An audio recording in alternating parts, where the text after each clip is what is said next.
வணக்கம். சிறகடிக்க ஆசை சீரியலில் இனி என்ன நடக்க போகுது அப்படின்னு தான் பார்க்க போகிறோம். இங்கே ரோகிணியும் கிருஷோட அம்மா நான் தான் அப்படின்னு சொல்லி ரோகிணி நிற்கிறத மனோஜால் சீரணிக்க முடியல. உடனே மேடையிலே கத்துறாரு. கத்துனோடனே எல்லோரும் என்னாச்சு அப்படிங்கிறாங்க. உடனே ஒன்றுமில்லங்க அப்படின்னு சொல்லி ரோகிணி மலன்னு இறங்கிடுறாங்க. பின்னாடியே மனோஜ் நான் கொஞ்சம் தலைவலிக்கு கொஞ்சம் கீழே நிற்கிறேன் அப்படிங்கிறாங்க. சரி மனோஜ் தான் பரிசளிப்பு விழா எல்லாமே முடிஞ்சிருச்சு அப்படிங்கிறாங்க. மனோஜ் கீழே போய் ரோகிணி உனக்கு வெக்கமா இல்லையா அப்படிங்கிறாங்க. ரோகிணி என்ன சொல்லி சமாளிக்கலான்னு தெரியலையே அப்படின்னு சொல்லிட்டு கிரிஷ் பாட்டியும் போங்கன்னு அனுப்பிவிட்டுட்டு சாரி மனோஜ் அப்படிங்கிறாங்க. என்ன சாரி அப்படிங்கிற நம்மளுக்கு பசங்களே இல்லை, நம்மளுக்கு பசங்க இல்லைன்னு சொல்லி அப்பா அம்மா பாட்டி ஏன் நம்ம கூட ரொம்ப ஃபீல் பண்ணிக்கிட்டு இருக்கோம். இப்படி இருக்கும்போது யார் பற்ற பிள்ளைக்கோ நீ நான் தான் தாயி அப்படின்னு சொல்லி மேடையில் நிற்க, அதுவும் நான் நிற்கிறது கூட தெரியாமல் அவன் பாட்டு நிற்க அப்படிங்கிறாங்க. நீ மாஸ்க்கு போட்டிருந்தா எனக்கு எப்படி தெரியும் அப்படின்னு சொல்லி மனசில் நினச்சிக்கிட்டு அப்படி பேசாமல் அமைதியாக இருக்காங்க. ரோகிணி பேசு, நான் எதை பேசினாலும் நீ ஒன்றுக்கு நாளாக பேசுவல்ல, இதில் பேசு. அந்த பையனுக்கு உனக்கு என்ன சம்மந்தம் சொல்லு, எனக்கு தெரிஞ்சாகணும். அந்த மீனாவும் முத்துவும் நம்ம வீட்டுக்கு கூப்பிட்டு வந்தாங்க, அது மூலமாக தானே உனக்கு தெரியும், இல்லை அதுக்கு முன்னாடி உனக்கு தெரியுமா அப்படிங்கிறாங்க. இல்லை மனோஜ், எனக்கு அதுக்கு முன்னாடி தெரியவே தெரியாது. நான் சொல்லியிருக்கோம்ல உங்கள்கிட்ட, என் ஃப்ரெண்டு ஒருத்தி அம்பத்தூரில் வாடகைக்கு இருக்கா, அவளுக்கு வேலை இல்லை, நான் தான் வாடகை கொடுத்துட்ருக்கேன்னு சொல்லிவிட்டு அப்படி வாடகை கொடுக்க போனேன். அப்போது இங்கே வந்துக்கிட்டு இருந்தாங்க. இவங்க எங்கே போகிறீங்கன்னு சொல்லும்போது இந்த ஸ்கூலுக்கு போகிறேன் அப்படின்னு சொல்லி மன வருத்தத்தோடு வந்தாங்க. இன்றைக்கி ஆண்டு விழா நடக்கு, இவனுக்கு தாய் இல்லை அப்படிங்கும்போது ரொம்ப கஷ்டமாக இருக்குன்னாங்க. சரி நான் தாயாக வரேன்னு சொல்லி வந்தேன் அப்படிங்கிறாங்க. இதை சொல்ல உனக்கு வெக்கமா இல்லையா ரோகிணி? நம்மளுக்கு பிள்ளைங்க இல்லை, நம்மளே பல சங்கடத்தில் இருக்கோம். உங்கள் அப்பாவுக்கு ஒரு மாதிரி ஆகிப்போச்சு நிலமை. அந்த சொத்தை மீட்கிறதுக்கு நம்ம என்ன செய்கிறது ஏது செய்கிறது, அதுக்கு பணம் இல்லாமல் முடிச்சுக்கிட்டு இருக்கோம். நீ அதுக்கு பணம் வைப்பேன்னு நான் நினச்சிக்கிட்டு இருந்தா, நீ இப்படி ஊருக்காரங்களுக்கு எல்லாருக்குமே உதவி செஞ்சிட்ருக்க. உன் ஃப்ரெண்டுக்கு போய் வாடகை கொடுக்க போனேன், இவங்க வந்தாங்க, நான் இங்கே வந்தேன் போனேங்கிற, இதெல்லாம் நல்ல பழக்கமே இல்லை அப்படிங்கிறாங்க. இதை கேட்ட ரோகிணி, சாரி மனோஜ், இனிமேல் இப்படி நடக்காது அப்படிங்கிறாங்க. என்ன ரோகிணி சாதாரணமாக சொல்கிற, இன்றைக்கி ஆண்டு விழா நடக்குது சரியா, அப்பா தான் இருக்க வேண்டியது. அப்பாவுக்கு இருமலாக இருக்குது, நீ போய் நில்லு மனோஜ் அப்படிங்கிறதுனால நான் நிற்கிறேன் சரியா. அப்பா இருந்தாங்கன்னா நினச்சிப்பாரு, உன் நிலைமை நினச்சிப்பாரு அப்படிங்கிறாங்க. ஆஹா, அங்கிள் வந்திருந்தாலும் சங்கடம் தான் போலையே, உடம்பு சரியாயிட்டுன்னு சொல்லிட்டு அப்படின்னு சொல்லிட்டு சாரி மனோஜ், இன்னுமே இந்த மாதிரி நடக்காது அப்படிங்கிறாங்க. இங்கே பாரு ரோகிணி, அந்த முத்து மீனா கூட இவங்களை நம்மக்கிட்ட ஜாயிண்ட் ஆகிறதுக்கு வழி என்னமோ பண்ணணும்னு நினைப்பாங்க.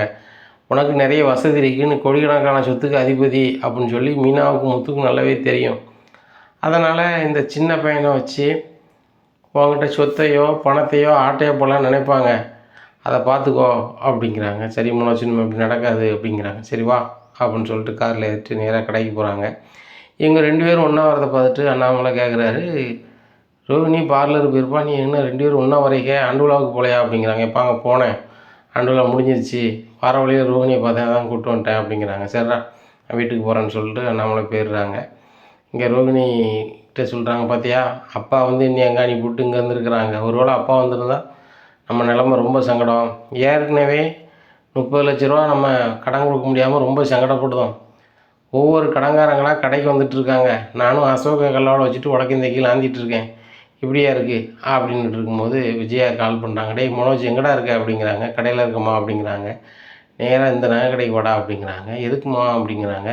இந்த நகையை விற்க போகிறேன்டா, நீனும் ரோகிணியும் மலேசியா போகிறதுக்கு பணம் பரட்டின மாதிரி தெரில, சுருதியும் ரவியும் அங்கே போய் இருக்காங்க, அங்கே ஒரே மழை அப்படிங்காங்க மலேசியாவில், அவங்களாலையும் ரோகிணியோடைய அட்ரஸ் எங்கே வரணும்னு பார்க்க முடியாமல் இருக்காங்க. அதனால் அவங்கள நம்பி பிரயோஜனம் இல்லை, நம்ம அங்கே போனால் தான் முடியும் அப்படிங்கிறாங்க. இதை கேட்ட மனோஜ், ஆமாம்மா நான் வந்துடுறேன் அப்படிங்கிறாங்க. இன்னும் ரோகிணி கேட்குறாங்க, இன்னும் உங்கள் அம்மா பேசுகிறாங்க, எங்கே கூப்பிட்றாங்க அப்படிங்கிறாங்க. ரோகிணி நீ கல்லாவில் நான் வந்துடுறேன் அப்படிங்கிறாங்க. சரி மனோஜ் அப்படிங்கிறாங்க. மனோஜ் கிளம்பி போகிறாங்க. அப்போ மனோஜ், இதில் ஒரு 20 லட்ச ரூபாய்க்கு நகை இருக்குது, இந்த நகையை விற்றுறணும் இந்த நகை கடையில் அப்படிங்கிறாங்க. ஏம்மா 20 லட்ச ரூபாய்க்கு விற்கணுமா அப்படிங்கிறாங்க. ஆமாடா, நம்ம அங்கே போகிறோம், சம்மந்தி வீட்டுக்கு வெறும் கையில் போக முடியாது, அவங்க சொந்தக்காரங்க இருப்பாங்க, ஏதாவது வாங்கி கொண்டு கொடுக்கணும். அதுபோக அங்கே போன கூட தான் நம்மளுக்கு கோடிக்கணக்கான பணம் வந்துடுமே, ரோகிணி வீட்டு பீரோவில் எப்படியும் நகை நிறைய இருக்கும், உங்கள் அம்மா நகை, அதை நான் எடுத்து போட்டுப்பேன், ஒன்றும் பிரச்சனை கிடையாது அப்படி இப்படிங்கிறாங்க. உடனே பார்வதி சொல்கிறாங்க, இவ்வளோ செலவு பண்ணி போகணுமா விஜயா, யோசனை பண்ணிக்கா அப்படிங்கிறாங்க. இங்கே பாரு பார்வதி, நம்மளுக்கு ₹1,00,00,000 கிடைக்குன்னா ₹10 செலவு பண்ணது தப்பு கிடையாது, அதனால் இதை விற்கலாம் வா அப்படின்னு சொல்லி நான் கடையில் பேசி ஒரு ₹20,00,000 விற்றுருந்தாங்க. டேய் மனோஜ், நம்ம வெளியே போகிறதுக்கு டிக்கெட்டு போகிறதுக்கு என்ன வழி உண்டோ அதை பாரு அப்படிங்கிறாங்க. சரிம்மா அப்படிங்கிறாங்க. நேராக மனோஜ் வந்து அந்த பணத்தை கொண்டுட்டு டிக்கெட்டு போட ரெடி பண்ணதுக்காக போகிறாரு. போகும்போது ஒரு கடன்காரர் வந்துடுறாரு. வந்துட்டு, என்னையா நினச்சிட்ருக்க, நீ கிரெடிட் கார்டுக்கு லோன் எடுப்பேன், கட்ட மாட்டேன், நாங்கள் உன்னை தேடி அலையணுமோ அப்படிங்கிறாங்க. உடனே சார் நான் கட்டிடுறேன் சார் அப்படிங்கிறாங்க. கட்டுறீங்களா, எங்களுக்கு உடனே பணம் கட்டி ஆகணும், ₹10,00,000 லோன் எடுத்திருக்கீங்க, வட்டி முதலும் சேர்த்து ₹18,00,000 வந்துருச்சு, நீங்கள் பணம் கட்டுங்க அப்படிங்கிறாங்க. சார் நான் மலேசியா போகுதான் சார் ₹20,00,000 வச்சுருக்கேன் அப்படிங்கிறாங்க. ஓ, நீ ஊராக சுற்றுறதுக்கு நாங்கள் தான் கிடைச்சோமா, அதில் எங்கள் பேங்க்கில் பணத்தை கட்டியா அப்படிங்கிறாங்க. இல்லை சார் வாய்ப்பு இல்லை சார் அப்படிங்கும்போது, அதெல்லாம் சரி வராது அப்படின்னு சொல்லி நான் யாருக்கு கால் பண்ணுறேன் பாருன்னு சொல்லி ஒரு அதிகாரிக்கு கால் பண்ணுறாங்க. போலீஸ் வந்து, என்ன சார் கடன் வாங்கிட்டு கட்ட மாட்டிங்களா, இப்படி இந்த பிரச்சனைகள் நான் வரணுமா அப்படிங்கிறாங்க. ₹18,00,000 கொடுத்துட்றாங்க. ₹2,00,000 தான் இருக்குது. இந்த ₹2,00,000 வச்சுட்டு எப்படி நம்ம போக முடியும் அப்படின்னு சொல்லி ரொம்ப சோகமாக வீட்டுக்கு வராங்க. அப்போ விஜயா கேட்குறாங்க, என்னடா டிக்கெட்லாம் ரெடி பண்ணிட்டியா அப்படிங்கிறாங்க. ரெடி பண்ணிட்டோமா அப்படிங்கிறாங்க. எப்போ போகிறோம் அப்படிங்கிறாங்க. இன்னும் சாயந்தரம் தாம்மா தெரியும் அப்படிங்கிறாங்க. சரி ரைட்டு சொல்லுடா அப்படிங்கிறாங்க.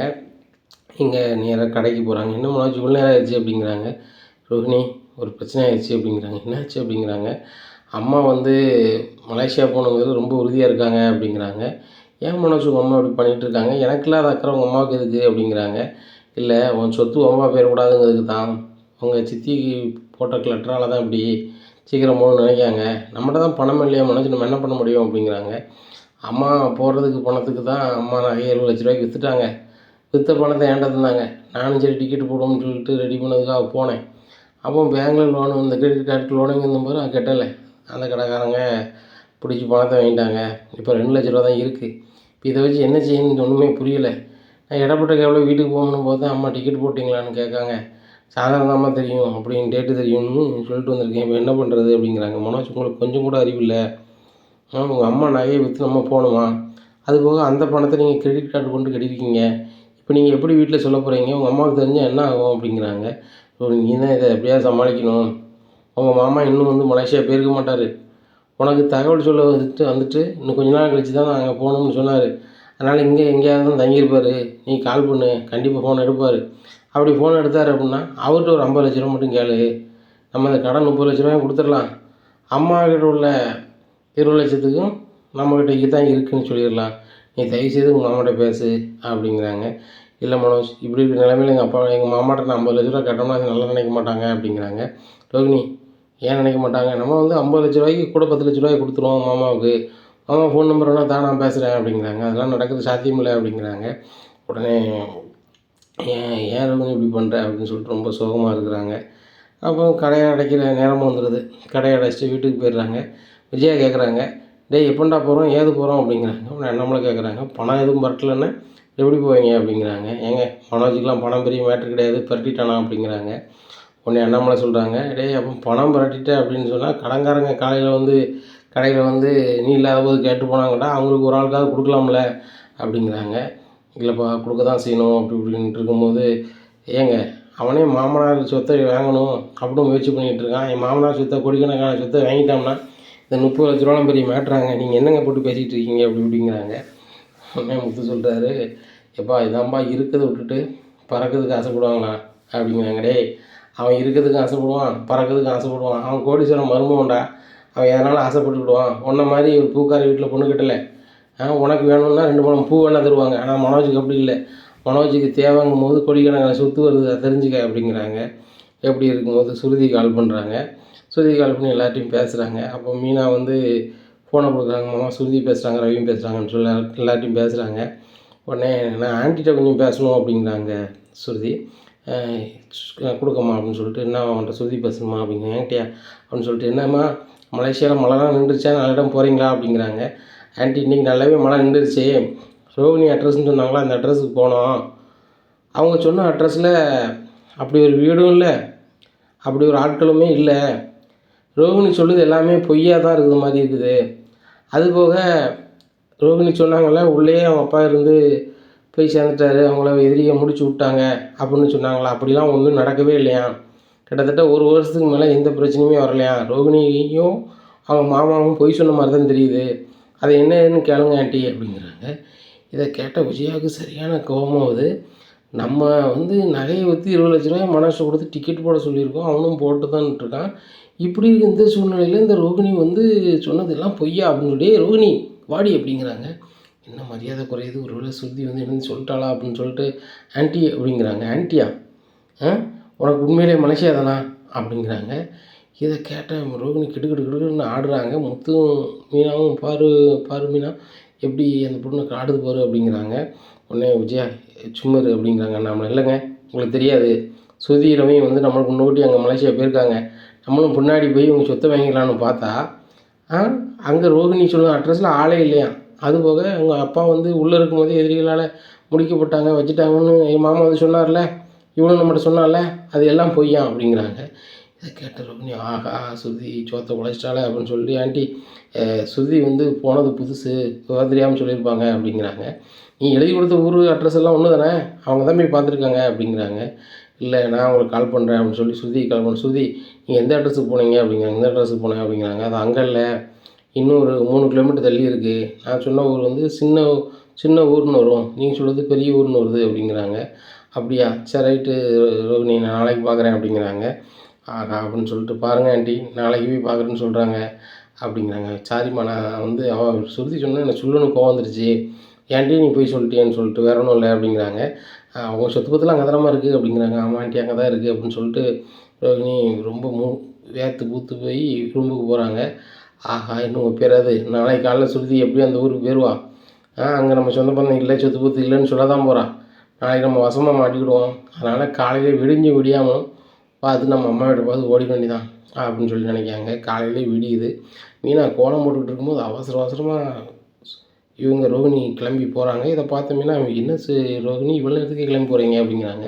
மீனா உங்களுக்கு தேவையில்லாத வேலை அப்படின்னு சொல்லிட்டு வெளியே போகிறாங்க. இனி என்ன நடக்கும் அப்படிங்கிறத பொறுத்திருந்து பார்க்கலாம். நம்ம சேனலை நீங்கள் மறக்காமல் லைக் அண்ட் சப்ஸ்கிரைப் பண்ணுங்கள். நன்றி, வணக்கம்.